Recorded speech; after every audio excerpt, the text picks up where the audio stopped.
It is the Baylor, Coaches Show, right? But aren't we honored tonight to have with us Baylor's Director of Athletics, Mack Rhoades, to lead things off. Welcome to you. Well, thank you. Glad to be here. It. Some of our coaches would wish that I wouldn't coach. So. You do coaching in your own way, yes, which is perfect. We could do the Baylor AD's Hour in your spare time. And how much spare time do you have these days? A lot right now. No, you don't. Yeah. I know that's not right. But let me say this, and I think it's stating the obvious, that the coaches that we have through here, and it's all of them, on a revolving basis, they are all so great. You know that, and they're so great to deal with. They represent Baylor so well. So to me, that's a pat on the back to you for the coaches that we have in place here at Baylor. Well, you're right, and I'm glad that you get to interact with them in the same way that I do. And first and foremost, yes, they're great coaches, but they're great human beings. Yeah. And I saw a clip of a coach talking about pouring into student athletes, and that's, first and foremost, the purpose of a coach, and our coaches do such an unbelievable job of that. And in a crazy time, when we think about college athletics and what we're all going through and the uncertainty, I could pick no better people to walk through that with, and to do it in a really caring and thoughtful way with our student athletes. Yeah. So we are absolutely blessed. And doesn't that translate also to the staff, your executive team, and everybody we've got in the athletic department? It's just such an honor, really, to work with the group that we have in athletics. Yeah, it really is, and we've talked about it in all staff meetings, right? We get to get up and do this each and every day, and it's a calling, and what makes it really special is to do it with people that you care about, quality people that really, really talented and are doing it for the right reasons, and you are a big part of that. I'm glad to be a part of it. We're fortunate to have you here. You got a lot going on these days. Athletic director, yes, but also on the CFP selection committee. How's that going? Is that a fair question? Well, I know more about college football than I ever thought I would know. I can break down all 25 teams. Really? So, but it is. It's an honor, and it's a privilege, and it's certainly I've said this before, and I'm going to continue to say it because it's the truth. It's an appointment, and wouldn't be here without Baylor, without the wonderful people I get to work with, and this is really a Baylor athletic appointment, and it's an honor to work with the 12 other committee members, and it's a job that I think everybody takes extremely, extremely serious. The preparation, going into meetings is over the top. It's unbelievable. The amount of film we watch, the amount of statistical data, information that we go through, the number of discussions and vetting and conversations of team versus team, looking at 4 teams at one time. All of it. It is a really, really thorough process, and so just again, honored to be part of that. Fascinating. What's the weekend look like for you? I think we're into the second week. Last night was the second reveal of the CFP poll. What's a normal weekend? So, again, Saturday, you try to watch as many games that you can, and depending upon when we kick off, and whether or not we're at home or on the road, factors into how many I get to watch, on Saturday. And then really Sunday, I start watching games as early as 9 a.m., and I'm not done until midnight. Oh, wow. And then you get up, Monday morning, and you rank your teams individually, but you watch some additional film. You're looking at all the statistics as you're ranking. And then, we begin our meetings at around noon on Monday, and we go through until about 9:30 p.m. And then we get up Tuesday morning, and we go half a day on Tuesday. So it's a lot of vetting and a lot of discussion, and a really, really thorough process. So, but great committee members, just great people. The CFP staff. Rich, our he's unbelievable. So it's really a good time. Yeah, that's Richard Clark, right? Yes, Who's General here. Clark. I'm sorry, General Clark. Yeah, he won't let us call him General now. Really? No, he won't answer if we, and that's it's really hard for all of us not to call him General Clark. So much respect for that guy. Yep. He was here, wasn't he, for the Baylor Air Force game? Baylor Air Force game. Yeah. Prior to being the executive director of the CFP. He served as superintendent for the Air Force Academy, and just a great individual. Great. So do you want to take questions from the audience of why so-and-so is here, why is BYU number 6 and all that stuff? No, I do not. You don't? I didn't think so. We won't do that this evening. But pat on the back to you for taking that assignment. I mean, it just adds – gosh, it adds so much to your plate, what you already have that's full. Yeah, but, again, great staff. Mm-hmm. You and Jovan and Callie and, Kenny Boyd and Cody Hall and Jill Van Zee. I mean, just all of them, right? Corey and Juliana and Kevin Gall. I mean, they all help, and I couldn't do it without them. Yeah, that's great. So, well, thanks for sharing, peek behind the curtain, if you will, to what goes on there. And how long does this go? It goes right through, I guess, the conference championship weekend. Goes through the weekend. conference championship week. Yep. Yeah, so, okay. And, it's like I said, it's a lot of fun, and people really do a great job of preparation. And pleased to have Baylor's Director of Athletics, Mack Rhoades, with us here for the first half hour of our Baylor Coaches Show this evening. We could spin the wheel, different sports, different topics. Let's start with football. Coming off an open date last Saturday, going to Morgantown to play West Virginia this week. And some pretty good momentum. Winners of 3 straight. What a 3-week run that has been for Coach Aranda. Yeah, I've got a little secret to share. Okay. Open weeks are so much better coming off a win. Okay? Right. Better than the first one this year. They're just a lot more enjoyable. But man, I'm just really proud of Coach Aranda, our staff, and certainly our student athletes, our team. The post-game press conference after the TCU game, Coach was asked, what did he say to Isaiah after he made the winning field goal, and he said to Isaiah, this has been you, right? This has always been you, and I'm just glad that everybody got to see it. And when Coach said that, I'm like, wow, that's how I feel about him. That's how I feel about the staff, and that's how I feel about this team, because I think we all felt like,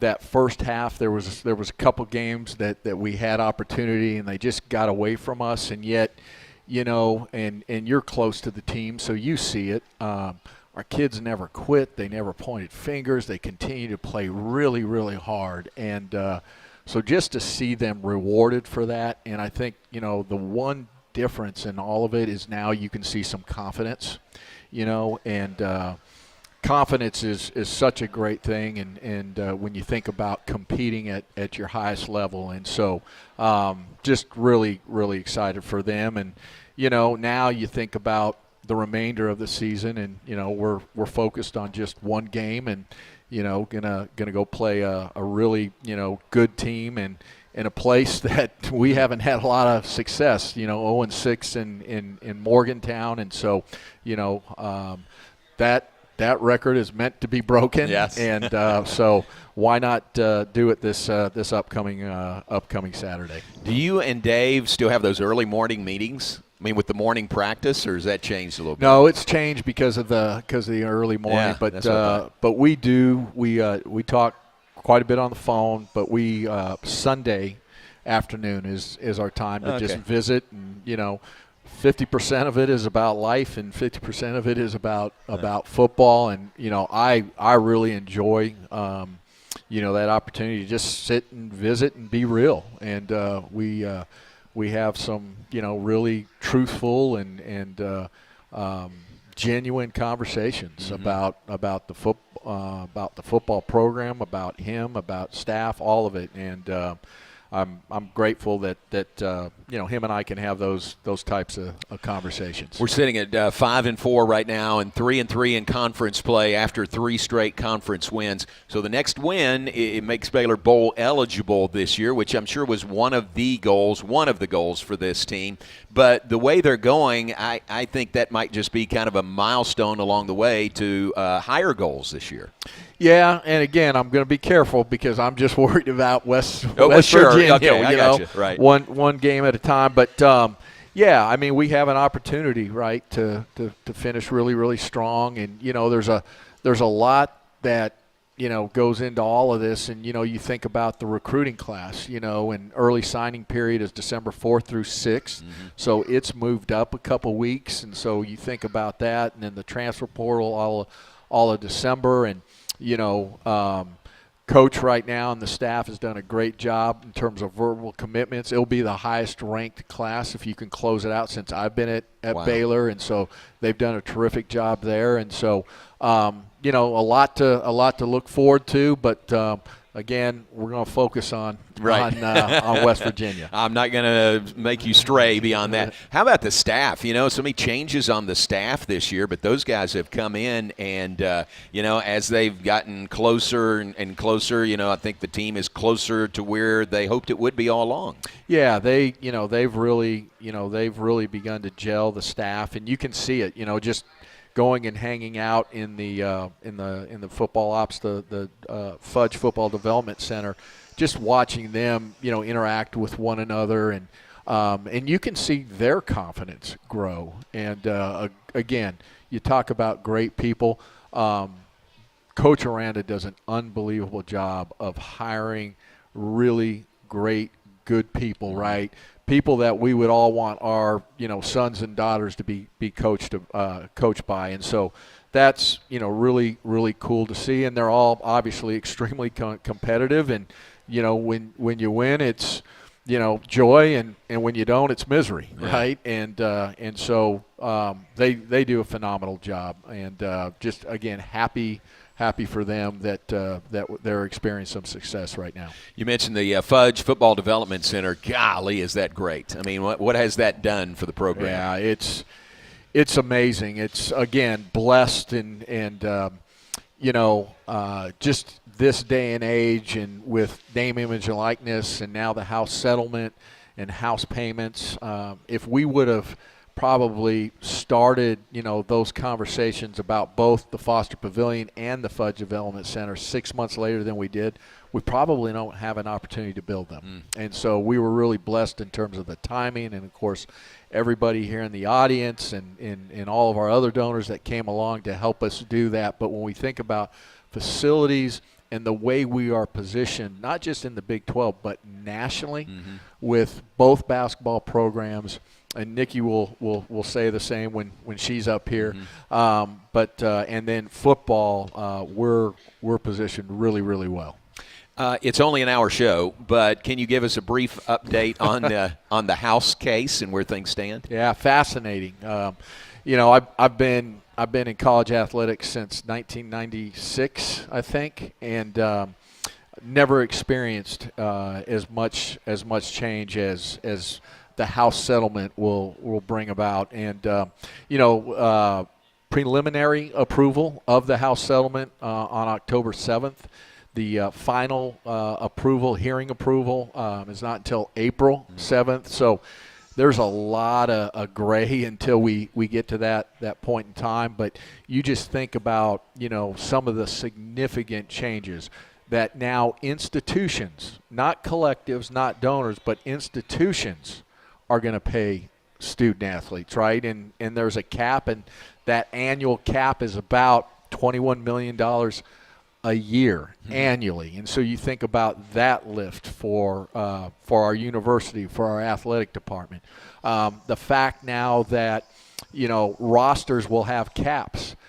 We've never had caps, when we think about our sport programs. And so, right now across the country, there are certain teams that have more student athletes than what the cap's at. Wow. And so now navigating that with student athletes and prospective student athletes, and hey, the spot we had for you, we no longer had for you. And so that's where I'm really grateful in terms of our coaches and the way they care and are navigating that with truth and being genuine and sincere and loving and caring. And then, now, we had most of our sport programs where they had X amount of scholarships for the entire roster. So for baseball, you had 11.7 scholarships that you could divide amongst your roster of, 40, 45. And now that changed when we think about everybody on the roster. If you want, right, not mandated to do so, but if you want, you can now give them a full scholarship. And so, they set, for example, with baseball, the roster cap at 34. Mm-hmm. And so now you could, if you wanted to, provide 34 scholarships instead of 11.7. And so think about the financial, climb that is for all of us. And so just trying to navigate all of this. And NIL there'll be still a space for NIL, and the transfer portal will still be present. And so it's just a lot that our coaches are navigating, that we as an administration and athletic department are navigating. And again, here's, I think, the good news for us is that, the institution, President Livingstone, our board of regents, our administration and the athletic department, all of us are working extremely, extremely hard. And I think Baylor will be really well positioned when and if the House settles. And again, we want to continue to have nationally competitive sport programs, but doing it the right way. And mm-hmm. All of this that I'm talking about is extremely transactional. Mm-hmm. And it's like, how do you continue to do this in a really transformational way? And we can never, ever at Baylor compromise the transformational way. That has to continue to be who we are. It has to continue to be why we're different. And it has to continue to be our edge. Wow. And back with us live from Rudy's on the Circle in Waco, the Baylor Coaches Show, presented by Central National Bank. One more segment with Mack Rhoades, Baylor's Director of Athletics, headliner anywhere he goes. Nikki Collin will be with us coming up at the top of the hour. Let's talk basketball and Foster Pavilion, and a completed Foster Pavilion. How great is that this season? It is great. We pushed really hard, and our staff did such an unbelievable job, and it'd take me forever to thank everybody. But, the Henry Howards, Drew Pittman, all of them, they were just tremendous. And, we rushed to get it done because we wanted, home court advantage for Big 12 conference play, and then for those seniors to be able to experience it. And so it's really cool now to be in there this season, a full season. Everything is complete, and such a great vibe, such great energy, great excitement, and love the facility, and certainly grateful to Paul and Alejandra Foster. So coaches love it. I know Nikki will tell you that she loves it, and I feel like there's just we've created a place to be where people just want to be there and not miss out. It's and two good teams playing there also, the men and the women. I mean, two really good seasons underway. Two nationally ranked teams, and led by great coaches, great people. We've got quality student athletes, again, young people that you just, give you energy and you want to hang out with, and just really proud of both Nikki and Scott and the way they lead their programs. Yeah. New Big 12, 4 new schools this year, expanded travel a little bit for everybody. That's not just basketball, that's every sport, isn't it? Yeah, that is every sport. And, football doesn't impact as much because you're traveling, on a Friday and on a Saturday, and it's once a week. But when you think about the basketballs and, our Olympic sports, where you've got midweek games and contests, and you're going back and forth, switching time zones and all of it, it can be difficult. And again, our coaches, man, have done such a fabulous job. I'm looking forward to the Arizona basketball trips. Get a chance to go home and see mom and dad and hang out in Tucson with them and my brothers, and so that will be a good time. How about we make that a 2-game road trip just for you? Absolutely. Right? We'll get Arizona and Arizona State on that same Why not? trip. So I'm calling the commissioner the minute I leave here. That'll be good. And I mentioned NCAA tennis for the first time ever. Division I singles and doubles competition separated from the team championships. Team championships will be in the spring. We're hosting those, but for the first time ever, singles and doubles competition beginning next Tuesday here in Waco. Yeah, we get to host both, which is a great honor. And so Waco's the national landing spot for NCAA tennis, and we've got such a great facility that's recognized obviously throughout the country. The Mark and Paula Hurd Tennis Center. It makes me a little bit sad because it reminds me, and I certainly remember Mark Hurd was such a great friend and contributor and supporter for Baylor University and for certainly the tennis programs, and so I'll miss him that he won't be able to be there, but Paula continues to carry the torch and do great things for our tennis program, and proud of Michael and Joey, and they've done a great job, and we have 2 individuals from our women's tennis program that will be participating in the doubles, and we've got 4 from our men's program, 2 doubles team, and then 2 of them are also competing in terms of singles, and so it'll be just a great event, and Kenny Boyd, Katie Smith, Jackie Haddock, Callie Schrank. I'm looking at Brent Ingram right in front of me. All of them have worked their tails off to make this event happen. Ooh, so really excited. That is great. Starts Tuesday, runs the 19th through the 24th, and the Hawkins Indoor Facility, I mean, we couldn't even make a bid to host if we didn't have that available. Yeah, absolutely. And so you have that. You mentioned Nell, and certainly Claude and Becky Lindsay, big part of that facility. And, again, we're blessed. And, very cool.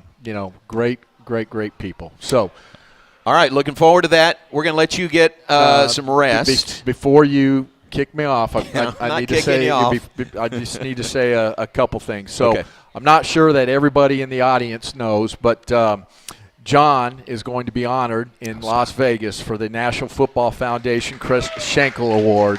Yeah. And so just on behalf of everybody here, John, we are so blessed, all of us, me personally, right, 38 years, you calling great Baylor sports moments, and just grateful to you and everything. Like, he does way more than just call sports events, and you think about all the events he MCs and the friendships and all of the support that he gives all of us from 8 to 5 throughout the department, and just well deserved, and you are a blessing to this department, and I hope you take the time to take Terry to a show in Vegas. Vegas. All right. Thank you for saying that. It's a very humbling honor, and that's a team thing too. Baylor is the first school to receive the Chris Schenkel Award twice, 2 different people. So that's a coup for Baylor right there. That's the best thing. Thank you for being here. I appreciate it. Thank you. Love you, man. Thank you very love you. much. Mack Rhoades, Baylor's Director of Thank you for Athletics. being We here. appreciate his time tonight